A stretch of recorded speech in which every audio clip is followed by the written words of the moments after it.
what's going on, everyone? Welcome to the Mac and Fish podcast. I'm Coach McKinley Roll. Also here are our co-hosts, Charles Fishbein, better known as Fish. Fish, what's going on? What's up? Also here with our co-host, Corey Long.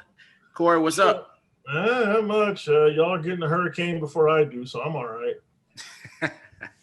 Yeah, well, this past weekend was an exciting weekend of college football.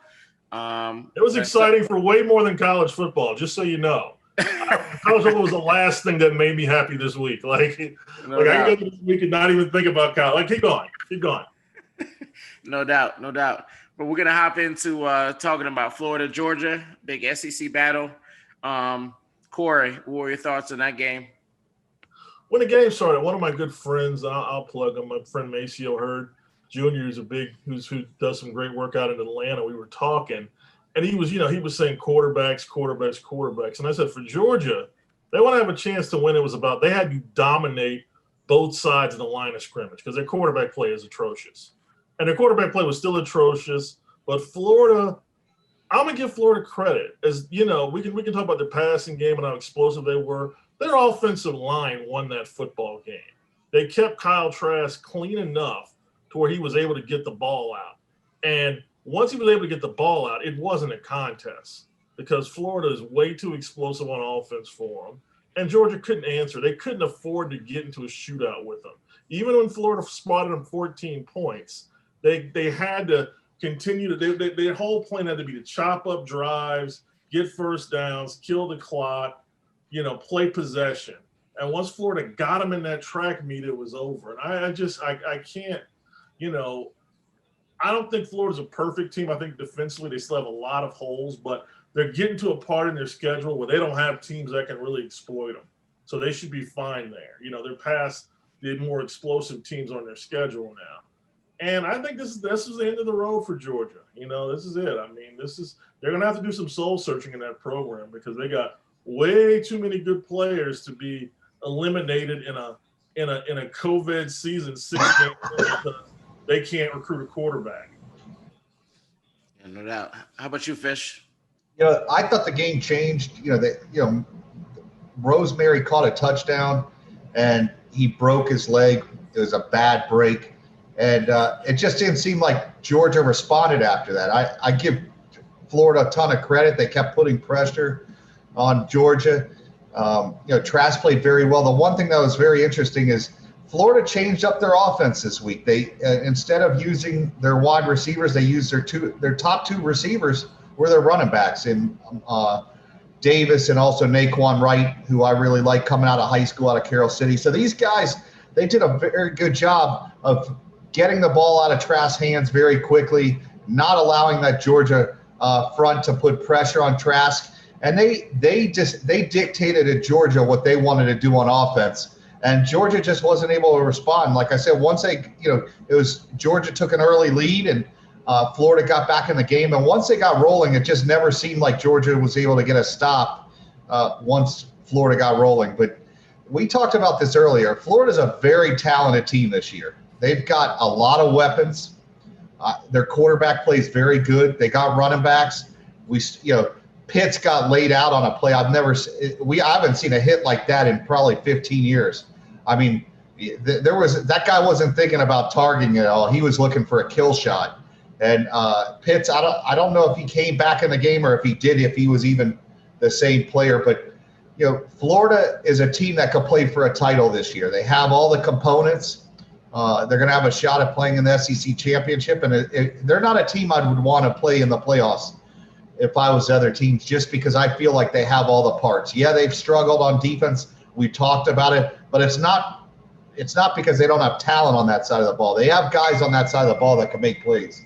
So it's going to be very interesting to see how they finish up the year. But I think Florida's a very dangerous team at the back end of this season that can make a nice run all the way through possibly the playoffs and potentially a national championship. All right, to me, what was impressive was Florida's weeks off from COVID, and it came back, and it looked like they didn't miss a beat. I thought that was pretty impressive. I don't know about you guys. Also, regarding UGA, we spoke about quarterback play, right? You're not going to beat anybody of any kind of salt, if you're going 5 for 16 for 78 yards and 1 interception, that's not going to get it done. Georgia will never win and compete for a title if they cannot get competent quarterback play. But the reason that Florida dominated this game was very simple. It came down to turnovers. UGA had 3. Florida just had 1. Florida dominated total yards with 571 yards compared to 277. That's the ball game. And then they dominated time of possession. Anytime you could win a turnover battle, time of possession, all of those things factor into the game. And for me, what I thought, I was surprised that Florida was able to do what they did offensively to a UGA defense that I thought was playing arguably one of the best defenses in the country at the time. But hats off to Kyle Trask, and like you guys said about the offensive line, that's impressive. He threw for over 470 yards. Again, Florida's offense, if Trask can do that, they can beat anybody and play with anyone. So that was a very impressive win for UF, in my opinion. I'm going to make one little last statement. You brought up the time off, and I discussed this before. I think the time off was something they needed because they were very good on offense. Their defense was out of sync. And I think they did take that time off to really work on fundamentals, tackling, because the first few weeks they were just god-awful tackling. But their defense, they were putting hats around the ball. They were very physical. It looked like the Gator football defense we've seen the last few years and not the one we saw earlier in the year. But I think that was a time that COVID actually helped a team in that they were able to take that time off, regroup. I said they need to look in the mirror because they are talented on that side of the ball. It's not for a lack of talent.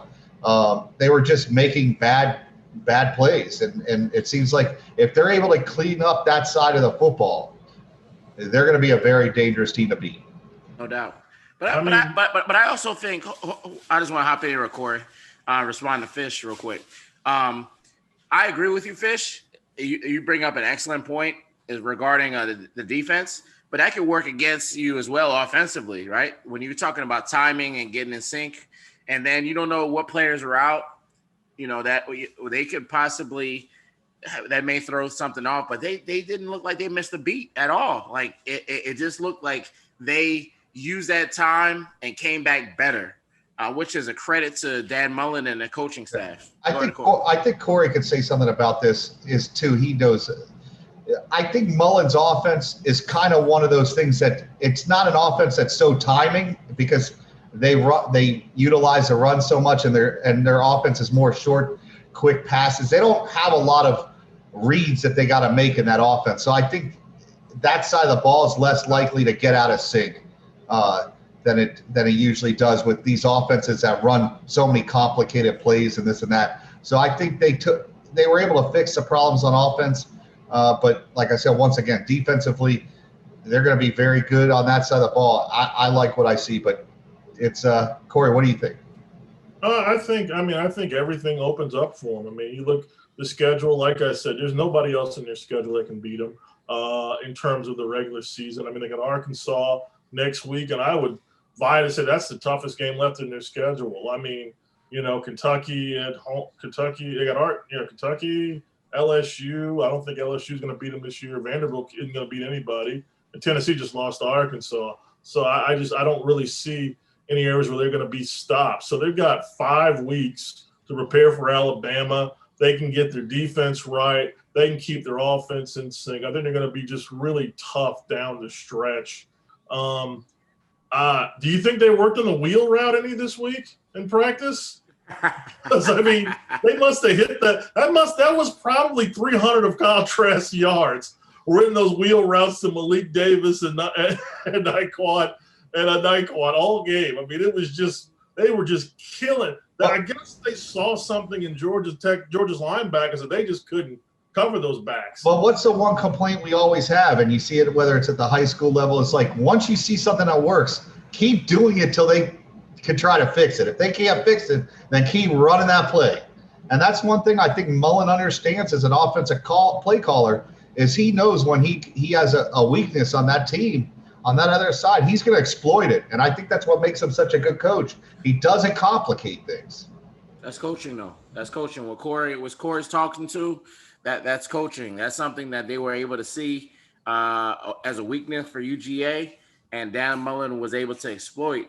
And that does not require a lot of timing. But, Fish, any offense you run, and Dan Mullen's is, like you said, it is more of a simplified offense where it doesn't require a lot of progressions. I think they're more RPO based. But that still is all timing, and trust me, they had to be practicing somewhere, because there's no way they were able to do that and just come back like that. In that sense. Let's hop into probably, arguably, I don't know what you guys think, the top game of the weekend. I think it's the top game of the year. I think it's the best game I've seen. Absolutely. By far. I agree with you, Corey. Clemson versus Notre Dame. Obviously Trevor Lawrence was out. That was probably the most notable story because of that. Was still very impressive. You had a battle of two unbeaten teams at the time before they played. Just let's hop into it. Fish, your thoughts? First off, I think it's time to give Brian Kelly some credit as one of the best coaches in college football. Everybody puts this whole, you got to win a title or you're not a great coach. And I think that's just not right, because really there's only a handful of programs these days that do have a legitimate shot. But here's a guy that's already been in the playoffs. Yeah, he's been overmatched. It wasn't coaching that got him beat. He just went against powerhouses. But he now has the team to go with his coaching. I think you saw it earlier in the year. This is a very, very good Notre Dame team. And it's a team that can, if they had to travel and there was actually fans, they have the big O line so they can lean on their run game. Their front four on defense is phenomenal. They're very good. This Notre Dame this team doesn't lack speed or athleticism. They've got speed and athleticism at the running back position. I think this is the best Notre Dame team they've had probably in 10 to 15 years. And they have a very good shot at winning a national title this year. I really believe that. I think they could play with Alabama. I think they could play with Clemson. I know Trevor wasn't there, but the guy that went in there did put up 439 yards. It's not like this kid's, they went in and put in some backup that couldn't play. But this Notre Dame team's very balanced. They take the ball out of your offensive players' hands. They're able to keep your offense on the sideline and wear your defense out. And I think that this is the type of team that Brian Kelly could finally be raising a trophy in South Bend. And I'm very excited. I love the way they play football. They're very well coached. They don't beat themselves. And I think Notre Dame has a team. The only thing they really lack, but it showed up on Saturday, their receiver position finally started making plays. If they're able to get anything out of the wide receiver position, this Notre Dame team will be in the Final Four. And remember, we talked about that, right? That was one of the things I commented on. Was I believe that was Notre Dame's pretty much only glaring weakness to me. They had everything else covered. They had the offensive line. They had a defensive line. They had the linebackers. They had the athleticism to be able to cover. They had the running backs. They had the tight ends. They have a quarterback that's experienced. Fish, I agree with you. I would go and mention this may be Brian Kelly's best Notre Dame team he's ever had, period. I haven't seen a Notre Dame team that can match up with, usually when they're going against other teams that have similar stature to them or athleticism, they falter, right? This team can go toe-to-toe with anyone. They'll be in any game they play with. Let's say what we want to say. They haven't been able to compete against Southeastern teams. Now they can compete against teams from the Southeast. Absolutely. Yeah. And if you want to compete for a title, you got have to be beat able teams in the Southeast. Absolutely. Yeah. You have to be able to match up. They haven't been able to do that. Now they've got that thing. I'm going with Clemson because I think this game pretty much assured me that if Clemson, they've got some issues on defense, they've definitely got to shore up. But this was a kid that was making his second start. Yeah. They went out there. They came out. They got into a slow start. They were down by 13. They are one bad secondary bust from winning this game in regulation. And that just shows the ability and the guile of their team to be able to come back on the road, second week down by 13, prime time, backup quarterback in his second start. Travis Etienne's getting stuffed. They only ran for about 40 yards. They got nothing on the ground. They still figured out a way that they should have won the game. They got a bad secondary bust late that got it to overtime. Corey, I want to challenge and push back on some things you said. I believe that this is the second week in a row that we've seen the limitations on Clemson's defense. You know, they've had some key injuries from experienced players, especially some linebackers that have factored in. This is not a typical Brent Venables coach type of defense, right? And we could say this may have been the year of COVID where defensive play is a little questionable. But I agree with you. If Trevor Lawrence is in, this is more than likely a Clemson victory. But I think moving ahead, this is something that Clemson needs to watch and have to get figured out. What do you think? Yeah, I would agree. And to that, I say this. I say, let's see. Let me take a quick look here, and I'll tell you where they're going to figure it out at. I can sit there and say that Florida State on the 21st, Pittsburgh on the 28th, Virginia Tech on November 5th. Y'all better buckle up real tight because y'all about to get absolutely rolled, all right? Clemson's going to beat each one of those teams. They're going to hang 70 on each one of those teams. I mean, you're talking about a team that's going to come back from there. They got a bye week, too, coming up. Florida State should not even show up. If I was Mike Norvell, they better catch COVID this week. All right, they can get out of that game because the amount of carnage that's going to be in that game, like they're going to have to call in the EMTs after that. They're going to call in call in the National Guard because someone's going to have to save them Seminoles after that game. Yeah, right now it's about brutal for the last three teams on Clemson's schedule. Yeah, like Clemson's, I definitely think that they're the team that's not going to hold. I remember one year Florida State lost a game, and I think they had to play Clemson after. And poor Clemson, yeah, they took the beat. I don't know if it was Danny Cannell's year, but they like rolled them. I mean, it was like right after they lost to Miami, and I think they lost they must have put 40 or 50 up on them. But it's true. You don't want to be the team after because Clemson has to win and look impressive now. Now that they have a loss, they have to look impressive each week because if Notre Dame, if they both go in all the way to the end, yeah, they have another shot at Notre Dame. But if they don't beat Notre Dame soundly in that second game, do they get in? I think they get in. They still win, they get in. All right. But how about if they play? How about if they play Miami again in the ACC championship and Miami wins? I think this was. I unfortunately for Miami, I think this was the worst result that could have happened for them. I don't think they get another shot. No, they're not going to get it. It's going to be tough.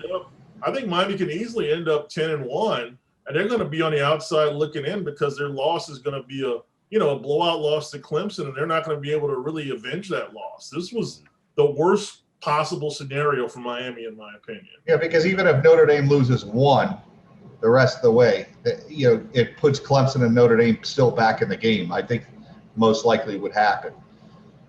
Yeah. And I mean, looking at Notre Dame's schedule on in, they got a road game at Carolina that I think they got a road game against Boston College next week.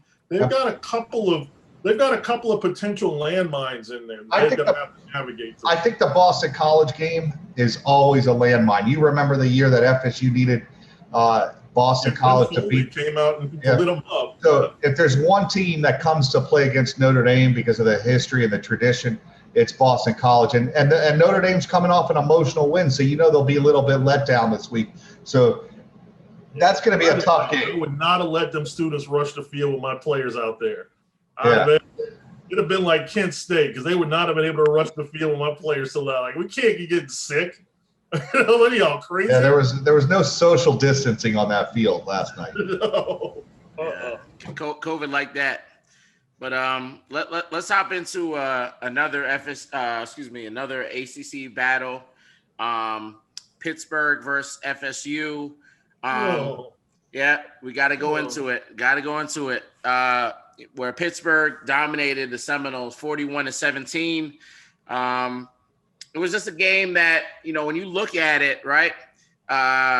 Obviously, FSU's offense really couldn't get anything going in the second half. And obviously with Travis going out affected it in the entire game plan, right? But hats off to Pittsburgh. They came and it was just it looked like a whole new team that showed up, which was impressive. This was a great win for that program. Defensively, they have a stout defense. We've seen that for weeks. They've shown that. And obviously, with the defensive type of coaches that they have in that program, you can see why they're such a good program defensively. But this was a tough loss for FSU. I don't care how you slice it. To get beat like that at home by a team that hasn't been putting up this type of points was just, kind of taking the air out of the program a little bit. And it's going to be tough sledding. You talk about NC State coming up. You talk about Clemson coming up. Virginia isn't going to be an easy out, or Duke. I don't know about FSU where they finish or wherever that where it's going with this program, but they have a lot to figure out. And you look at it, does this get better? And I'm talking about not really this year. I'm talking about moving forward, right? And that's something that we have to look at because you're losing talent, or you're replacing that same talent with the same caliber. But I'll let you guys speak to that, and we can have this further dialogue. Fish?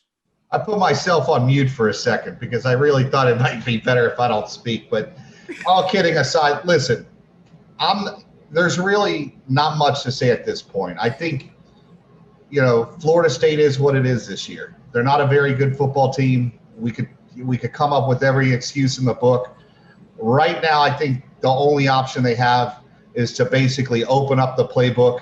The depth chart, and play everybody on the roster and see what you have moving forward, because I don't believe they're going to win many more games. And at this point, what are they really playing for? You want to see competition? I'd open up the depth chart. I'd go in there this week and basically change guys out. I don't care if you were third string. Let's see what somebody else could do, because right now they're not playing good football. They haven't played good football. I don't really know what they can do to change that. The trajectory is going down. You thought after the North Carolina game they had a ton of momentum, and it's just they haven't shown it the last 2 weeks. And we've already seen, listen, Jordan Travis, we talked about it. Jordan is their best quarterback. There's no doubt about it. But the problem is, how are you going to keep him healthy? We talked about it. His strength is running it, but he's not physical enough. Again, he had 14 rushes for 83 yards, and that was in the first half. He didn't make it to the second half. What was he going to run for, 30 carries? This is your leading rusher? What does that tell you about the rest of their backfield? That your quarterback had 14 carries. He couldn't make it to the second half. So I personally, like I said, I think that Norvell and the coaching staff should just go in there and see what they got, because they're going to have to make changes in the offseason to that roster. They may have 30 new guys on that roster next year. So you're going to have to find out what you have and what you have to go get. We know what the flaws are, but they're going to have to figure it out. As far as Pittsburgh, I thought they played a very, very good game, probably one of their better games this year. We talked about it. They have one of the best. They have a championship caliber D-line. They're that good up front. Their front four can flat out get after the quarterback. It's a pity that this is a team that their quarterback did get hurt and they don't have a little more firepower on offense, because they could be competitive for the ACC. Now, I'm not saying win the ACC, but at least in the Coastal have a shot at least at making it interesting. They could compete with the Miamis and the Notre Dames with that defensive line. But offensively, they just, they need so much help from their defense that their offense has moments where they're just, it's hard to watch. But Pickett, you saw with him back, they're a lot better on offense. They ran for 148 yards. They didn't put up a great average. Their offense passing yards. They did get 210 yards passing out of an offense that's not going to light you up. But overall, this was a good win for that program. It probably gets them into a bowl game, which at that program right now, that's what you want to do every year, is consistently win bowl games and then get better. I want to give a shout out to Rashad Weaver, because here's a guy I really liked coming out of high school, and I couldn't get colleges to look at him. And here's a kid that was 6'5", 220 pounds. He played at Cooper City High School, where if he had played at some of the bigger programs in Broward County, everybody in the country.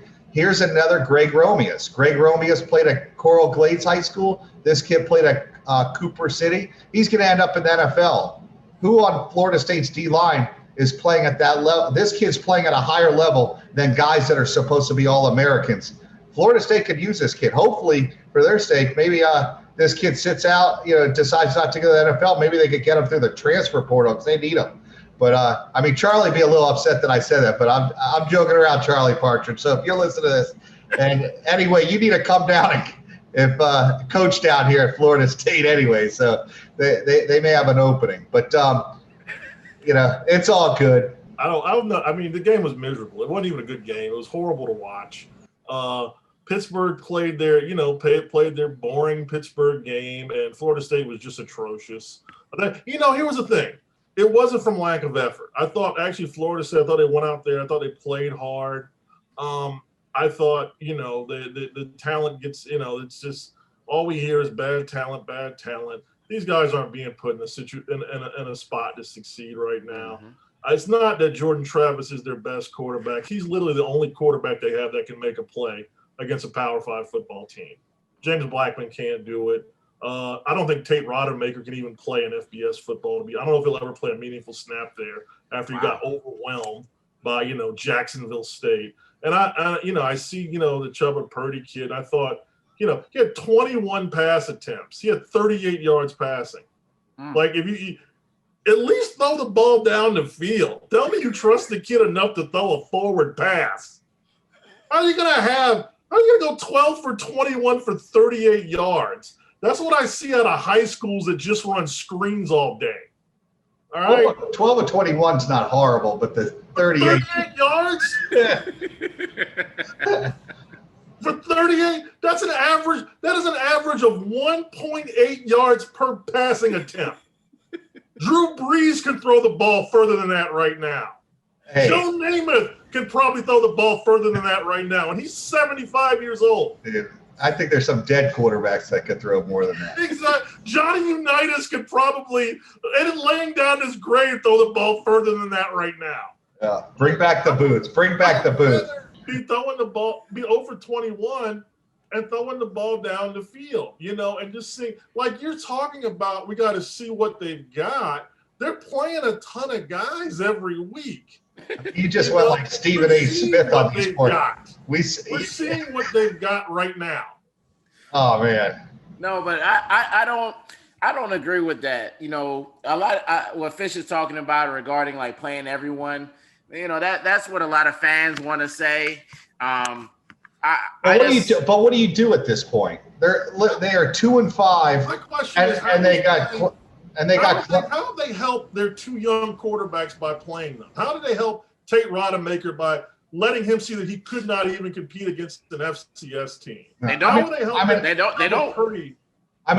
I said it earlier this year, and I don't know what's up with Jordan Travis, but if you're gonna, Travis J, if you're gonna run Jordan Travis, and that's the type of offense you're gonna run, what do you want the second guy? He's gonna get beat up. You could almost run a 2-quarterback system. Put Travis J back there. You know what I'm saying? He played quarterback in high school. He's a big-time athlete. He can make plays with the ball in his hands. So we already know the 2 freshmen aren't ready. We already know Chuba's not ready. Chuba's not ready to play. I'm not saying he won't be because, listen, we've seen guys. I remember watching Ponder play out of high school in his first year, and you never could have convinced me that Ponder was ever going to be a functional quarterback. So I want to pump the brakes. I think sometimes as outsiders, we want to slam kids. Listen, it's not Purdy's fault. He shouldn't be in the position to play as a freshman. I'm I'm not saying it's his fault. I don't think either one of these kids should have seen the field this year. I don't care how bad James Blackman is. If you're 2-9, throw him out there. Let him go out there and take all the lumps. Yeah. I don't believe in this idea that a young quarterback should take lumps. I don't think getting your butt kicked does anything for your development. They're going to lose their confidence. I mean, you could see Purdy yesterday was not like – he didn't look like a kid that wanted to be out there. He lost Rodemaker. I don't think Rodemaker thinks he can play at this level anymore. I think that's a lost cause now. And that was 2 games into the season. Yeah. So, I don't just get how playing these young quarterbacks and letting them get beat up against a line that's not really protecting, against a receiving core that can't really do a whole lot, with some running backs that aren't very explosive. It doesn't really, unless that's a team you're planning on building, which I hope it's not, then it's not helping them. My bigger question is, what's the plan? What do we see a plan here? Do we see anything any sort of plan that we can say 2-3 years down the road that I can see where they're going? I think at this point you can't. You're gonna have to just blow this year up, and hopefully next year we see some major improvement. They're gonna have to really get better next year, and we'll see what happens. I really don't know. I'm not. If I had the crystal ball, I'd be making a lot of money. But they definitely need to just get through this year, and see what you got in the spring, and hopefully they turn this thing around. But one thing I'll speak to, Corey. I agree with Corey's assessment as far as the young quarterbacks. Fish. Now that I'm thinking about it, with the year of COVID and how eligibility is working this year, they have nothing to lose because these kids don't lose. These young men, they don't lose a year, so you might as well play them. That's what I'm saying. I'd play them.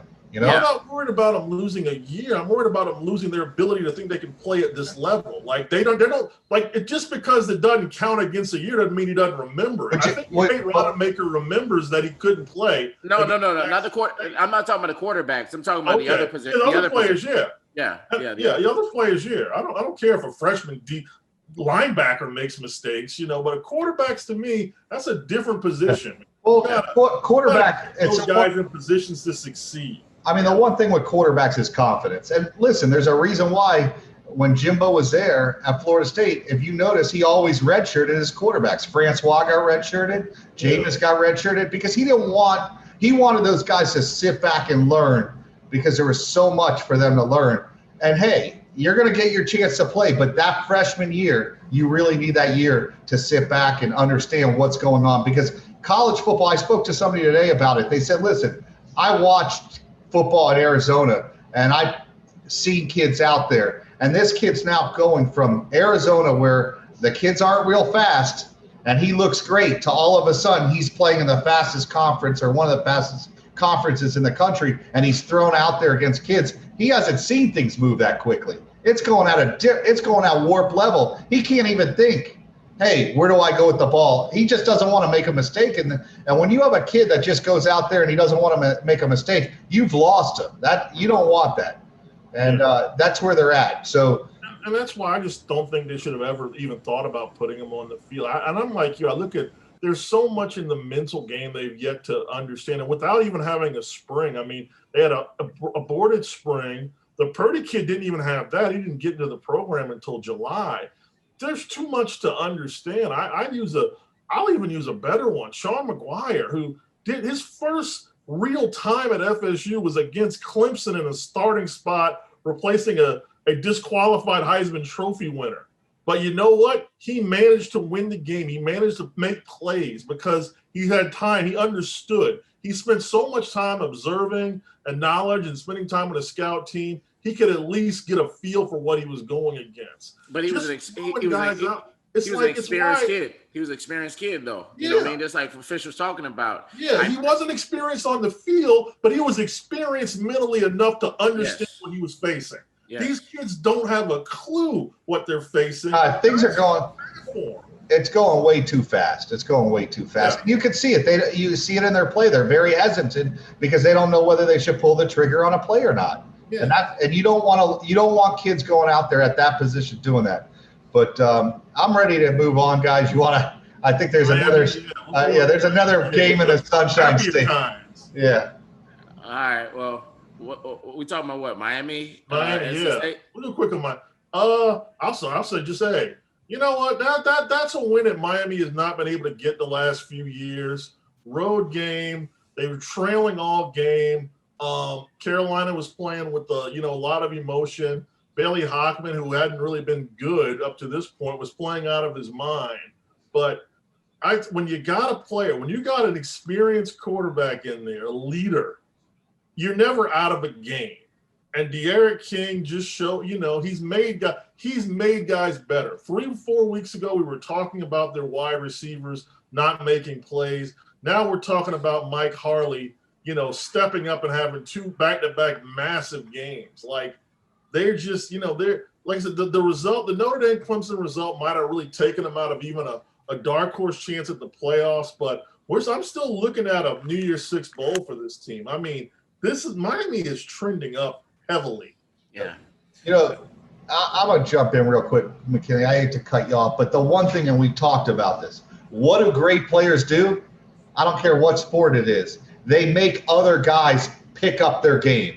Like, you could see that the other players weren't playing at the same level as King, and you talked about it. Harley, 8 catches for 153 yards, 2 touchdowns. Mark Pope, 6 catches, 97 yards. Will Mallory, 6 catches, 78 yards.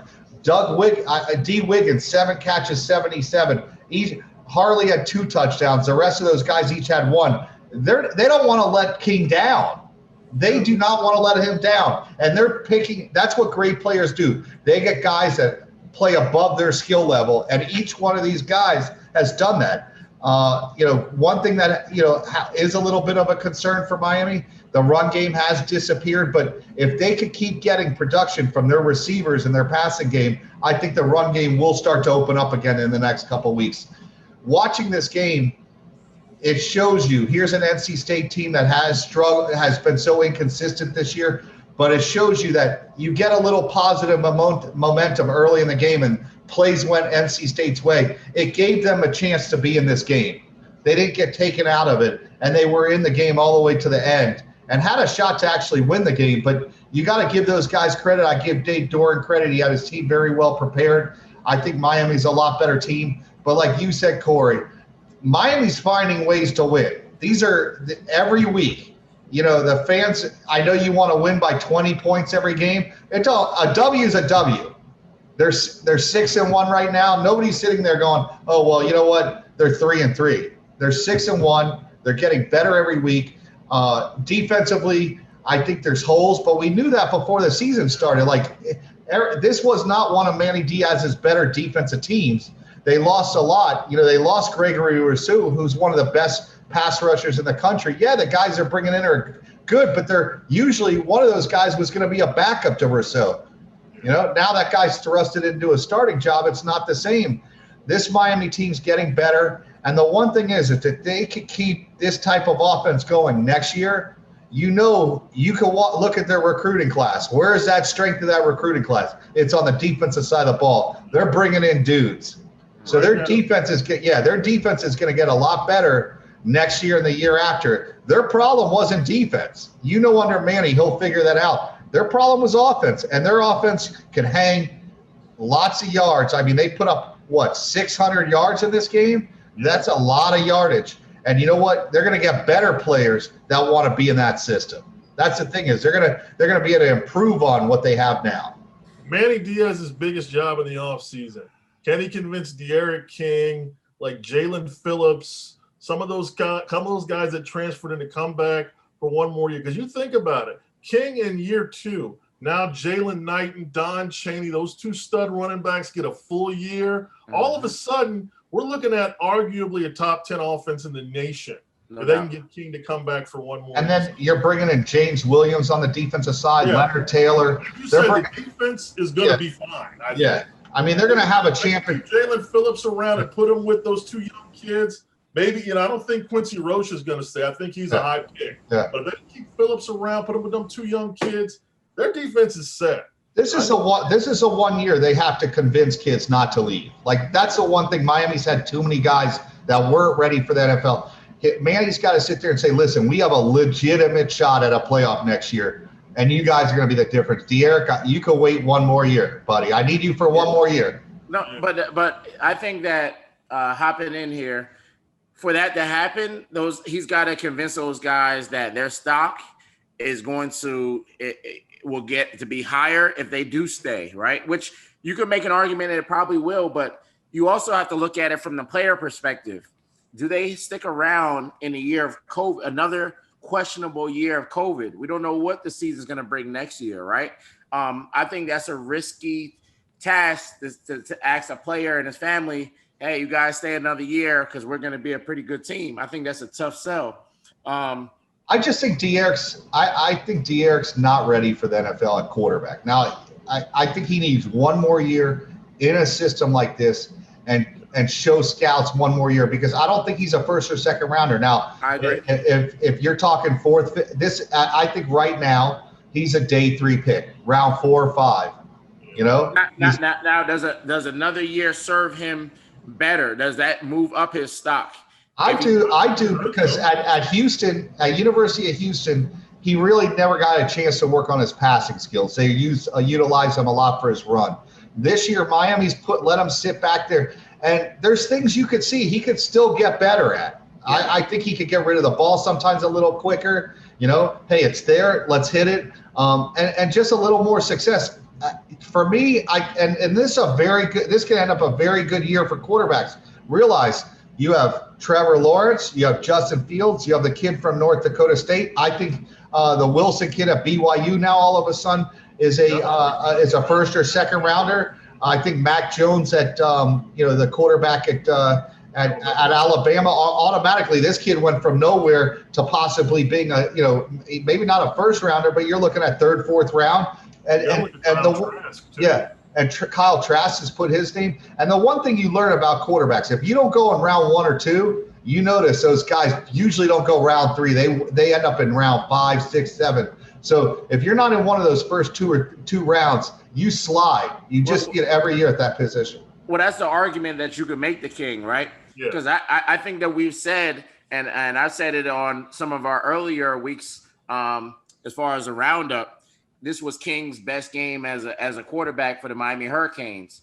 And this arguably was his best game as a quarterback for the Miami Hurricanes. Yeah. He threw for over 430 yards.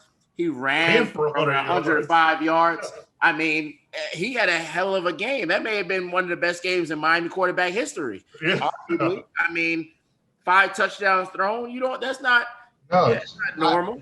7 yards per carry rushing. Come on. The one thing is, and this is what Manny's going to have to sell, Miami could be special next year. And that's something, you look, King and all his teammates have to sit there and go, you know what? Are we going to remember this 20, 30 years from now that we could have been part of something special? Or, hey, listen, I'm never going to question a kid that wants to leave, because football, of all the sports, football is the one that the guys are the least selfish, that they make the most sacrifice, and physically is the most damaging of any sport. So you don't have a lot of wear and tear on your body. I don't care who you are. You don't. But if you are one of these guys at Miami right now, and I'm pitching it for Manny and his coaching staff, hopefully I help them out with this. But these guys have something to be have something special next year. I mean, Clemson's going to lose Trevor Lawrence and Etienne. Notre Dame's probably going to. I think Ian Book is gone. I'm not sure. So they're losing their whole life. Book's been there for 10 years. Oh yeah, I mean, but Miami's got a chance to just really fill that spot in. He's built it up. Like, you could see this team, their trajectory is going up. Their talent that they're bringing in behind these guys is going up. They're not going to be worse next year. They're going to be better. Expect if they can hold on to King. King is the piece of this puzzle. If they lose King, then they could still be very good. I don't know, national championship good, because the Van Dyke kid, we haven't seen him yet, but King is the guy to decide Miami's fate next year. And I'm hoping that King stays, because I think it'd be exciting for college football to see this type of Miami team back. Yeah, I think his 2 big sale jobs are to King, and I think King's going to come back next year. I'll say it right now. I think he'll be back. And I think because of part of what you said, it's a deep quarterback class. King's not a big kid. He's 5'10", 5'11". Yeah. All the quarterbacks we mentioned are good athletes, and they're much bigger. Physically, they're just bigger kids. And we mentioned 6. So at best, he's the 7th best quarter, and that's not where you want to leave, I don't think, if you don't have to. And I think Jalen Phillips is another big sell job. I think he's just now getting healthy and getting his game speed back. And I think another year, I don't know if he's a first-round pick, but I think he's like a top 50, top 75 in the draft type pick if he stays another year and really shows that he's recovered from his injuries and he's got his game speed back. I think those 2 kids, one on each side, can make a huge difference. That could be, that could prove to be a 3-ball games, 3-win shift either way by keeping those 2 guys back. Yeah. There's no question. All right, well, that rounds it up for us. If you want to listen to us, you can follow us on Twitter at Mac and Fish Podcast.